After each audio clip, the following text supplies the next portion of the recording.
एक लड़का, ना आईआईटी, ना कोई फॉरेन डिग्री, ना कोई बड़ा business background, college drop out जो अहमदाबाद की गलियों से निकलकर खुद के दम पर बिना किसी एजुकेशन, बिना किसी फैमिली बैकग्राउंड, बिना किसी नेपोटिज्म के एक बिलियनर बन गया। आज इस देश का सेकंड रिचेस्ट पर्सन है। ये कहानी है गौतम अदानी की। गौतम अदानी का जन्म 24 जून 1962 को अहमदाबाद में हुआ, एक मिडिल क्लास जैन बनिया फैमिली में। उनके पापा शांतिलाल अदानी एक छोटे टेक्सटाइल मर्चेंट थे और फैमिली ओरिजिनली गुजरात के थराद शहर से माइग्रेट करके अहमदाबाद आई थी, एक बेहतर जिंदगी की तलाश में। गौतम उनके माँ बाप के 8 बच्चों में से 7वें थे। मतलब ना कोई बड़ा इनहेरिटेंस, ना कोई वीआईपी स्टेटस, मतलब एक आम गुजराती परिवार। गौतम ने अहमदाबाद के सेठ चिमनलाल नागिनदास विद्यालय से स्कूलिंग की। गुजरात यूनिवर्सिटी में बीकॉम में एडमिशन लिया, लेकिन दूसरे साल में ही कॉलेज छोड़ दिया। 1978 में सिर्फ 16-17 साल की उम्र में गौतम अदानी एक 100 रुपए का नोट लेकर मुंबई की तरफ निकल पड़े। मुंबई में उन्होंने महिंद्र ब्रदर्स के साथ काम करना शुरू, डायमंड सॉर्टर के रूप में। 300 से 400 रुपए महीना जावेरी बाजार। और कुछ ही सालों में काम सीखने के बाद उन्होंने अपना खुद का डायमंड ब्रोकरेज फर्म शुरू कर लिया और 80s में मात्र 20 साल की उम्र में वो एक लखपति बन चुके थे। 1981 में गौतम के बड़े भाई मनसुख भाई ने अहमदाबाद में एक प्लास्टिक यूनिट खरीदी और गौतम को वापस बुलाया फैक्ट्री संभालने के लिए। अहमदाबाद वापस आकर अदानी ने कमोडिटी ट्रेनिंग शुरू की। This was the era of licence raj. Import करना एक नाइटमेयर था, लेकिन अदानी ने यहाँ एक गैप देखा। स्मॉल इंडस्ट्रीज को रॉ मटेरियल यानी कि पीवीसी चाहिए था, पर उनके पास इंपोर्ट करने का स्केल या लाइसेंस नहीं। Adani started importing polyvinyl chloride PVC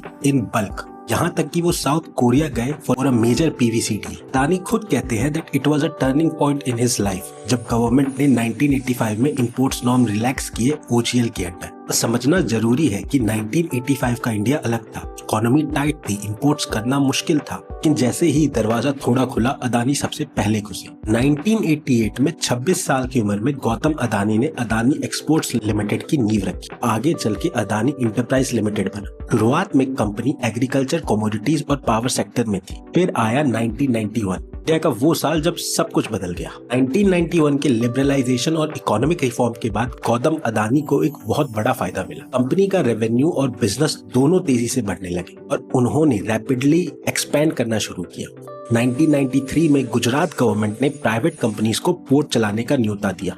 1995 में अदानी ने वो कॉन्ट्रैक्ट जीता। पीपल वर स्केप्टिकल कि एक ट्रेडर पोर्ट कैसे चलाएगा, लेकिन Gautam Adani proved everyone wrong with मुद्रा पोर्ट। स्टार्ट होता है एक प्राइवेट पोर्ट के कॉन्सेप्ट का। रिस्क ह्यूज था, capital intensive investment, policy uncertainty कि कब क्या चेंज हो जाए, एंड लॉन्ग टर्म पे ऑफ विथ नो सर्टेनिटी। लेकिन हुआ क्या? आज मुद्रा पोर्ट इंडिया का लार्जेस्ट कॉमर्शियल पोर्ट है। And with the port came logistics. Logistic के लिए पावर चाहिए था तो अदानी पावर बनी, पावर के लिए कोल चाहिए था तो माइंस एक्वायर किए गए। This is what we call adjacency expansion. एक बिजनेस का दूसरे रिलेटेड बिजनेस में घुसना और पूरी सप्लाई चेन को कंट्रोल करना। इस तरह से गौतम अदानी एक बिलियनर बने। उन्होंने सही टाइम पे गवर्नमेंट इंटेंट को पहचान के मार्केट में नई अपॉर्चुनिटीज को आइडेंटिफाई किया और सबसे पहले उन अपॉर्चुनिटीज का फायदा उठाया, चाहे वो 1985 का ओजीएल नॉर्म्स हो या फिर 1991 का liberalisation, which led him to own the Mundra port in 1990। Gautam Adani was one of the first person to act on the government intent. आज उनपे बहुत सारे एलिगेशंस भी लग रहे हैं, आइडर्सबर्ग रिपोर्ट हो या यूएस इंडाइटमेंट हो, बट वो कहानी हम पार्ट 2 के लिए रखते हैं। आज सिर्फ एक चीज पे फोकस करते हैं, द राइस। कि गौतम अदानी की सक्सेस स्टोरी सिर्फ एक आदमी की कहानी नहीं है, ये एक न्यू इंडिया के राइज होने की कहानी। जब बाकी लोग वेट एंड वॉच कर रहे थे ना, तब इस इंसान ने हर मोड़ पर अपना सब कुछ दांव पे लगाया। He didn't just bet on a company, he bet on the map of India. आज अदानी इंटरप्राइज पोर्ट से लेके पावर तक, गैस से लेके सीमेंट तक, कोल माइनिंग से लेके ग्रीन एनर्जी तक, इससे ज्यादा देशों में फैला हुआ है। एक एम्पायर नहीं, ये एक इकोसिस्टम है। और ये सब शुरू किया एक 16-17 साल के लड़के ने, जो सिर्फ एक 100 रुपए का नोट लेकर मुंबई की लोकल में बैठ गया था, बिना किसी डिग्री के, बिना किसी गॉडफादर के, बिना किसी सेफ्टी नेट के। कंट्रोवर्सीज हुई हैं, पॉलिटिकल कनेक्शन पे सवाल उठे हैं, लेकिन अगर इतना ही आसान होता तो और भी कई लोग वहां होते जहां आज वो है। But no one came close, no one was willing to bet everything on the rise of India, every single time. और अब हिस्ट्री फिर से एक नया दरवाजा खोल रही है। जियोपॉलिटिक्स बदल रहा है, ट्रेड एग्रीमेंट्स हो रहे हैं, वॉर चल रही है, इंडिया की पोजीशन वर्ल्ड मैप पे रोज एक नए रंग में पेंट की जा रही है।